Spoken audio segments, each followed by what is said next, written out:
kami rekomendasi mata untuk mengatasi kelainan pada mata akibat kemasan softlens. Kita semua tahu bahwa softlens itu merupakan alat yang digunakan untuk mendeteksi mata atau operasi lasik.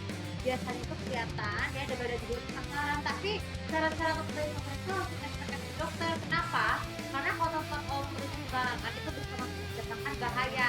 Satunya paling fatal itu adalah mata merah, terus juga kegatalan, dan juga mengakibatkan buta jika dipakai terus-menerus. Jadi beberapa dari kalian banyak yang harus penerapan penjagaannya itu berbeda dengan menjaga mata pada umumnya ya. Harus wajib adanya tempat atau adanya tempat ataupun ini atau dan juga pembersih itu supaya tidurnya benar kering. Nah, bagaimana cara menentukan mata pada penggunaan softlens? Pertama yang harus kalian tahu harus cek mata ke konsultasi ke dokter mata atau optometris. Kalau dengan dokter mata itu bisa membuat mata tidak ternyata kalau di optik itu kan gak ngaruh, tapi kalau dokter mata harus melakukan pengecekan secara rutin baik dari puskesmas maupun dari rumah sakit supaya memeriksa memastikan apakah mata itu akan benar-benar cocok untuk memakai softlens atau tidak. Karena jika tidak, makanya juga tidak nyaman menggunakan softlens. Yang kedua, dengan memberikan softlens dari rumah sakit itu akan membutuhkan biaya yang bisa menggunakan misalnya dengan lewat BPJS. Jadi bisa membantu kita itu softlens yang berkualitas dan softlens yang tidak terlalu lebar, tidak terlalu sempit. Gunakanlah mata tersebut, tapi ingat penggunaan softlens tersebut harus 8 jam satu hari, misalnya satu hari 8 jam, seterusnya. Tapi tapi ketika itu juga ya tetap harus diganti kalau misalnya softlens diganti balik dengan kacamata jika masih ada. Kemudian yang ketiga, sebelum jika matanya merah, pastikan harus gunakan obat khusus untuk ini kan antibiotik untuk menggunakan mengobati mata merah. Tapi untuk penggunaan softlens jangan gunakan sembarangan supaya tidak terjadi virus pada mata ya. Itu yang menjadi pada adalah saat menggunakan softlens atau menggunakan kacamata. Yang keempat, biasakan mencuci tangan terlebih dahulu sebelum dan setelah menggunakan softlens. Jadi kenapa? Karena tangannya kotor bisa mengakibatkan sel-sel kuman pada softlens tersebut. Jadi harus selalu rajin cuci tangan sebelum maupun kita menggunakan softlens agar tidak mengakibatkan petaka. Kalau kita petaka itu kita maksud matanya kotor. Kemudian yang kelima, ketika kita tidur, pastikan softlens tersebut harus dilepaskan ya. Harus dilepaskan. Kenapa? Karena kalau jika tidak dilepas itu bisa mengakibatkan buta walaupun tidurnya jangka panjang atau lama.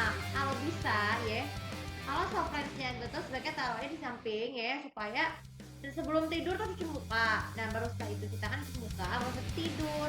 Begitu tidur saat bangun cuci muka, cuci tangan dan juga pakai softlens.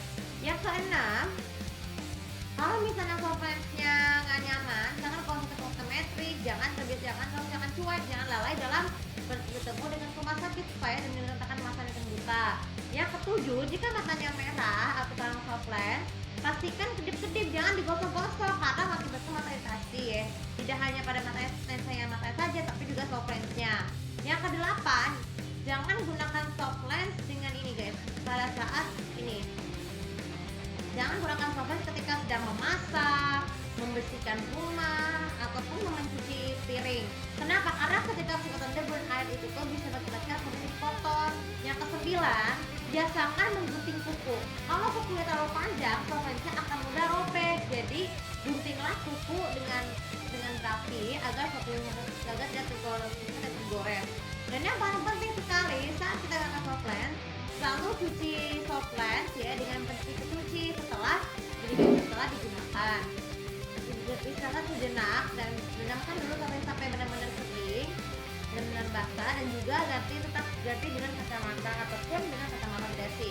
Nah, dan sebenarnya menjaga mata jika kita menaati peraturan menggunakan softlens bersama dokter, maka softlens kita itu akan tetap kekal digunakan untuk keperluan untuk belajar, bekerja, atau tetapi juga kalau kita tidak mempan kita kotor, gantilah kembali dengan kacamata untuk sebagai alternatifnya. Atau sebagai saran aja kalau usah beli softlens, cukup dengan kacamata aja.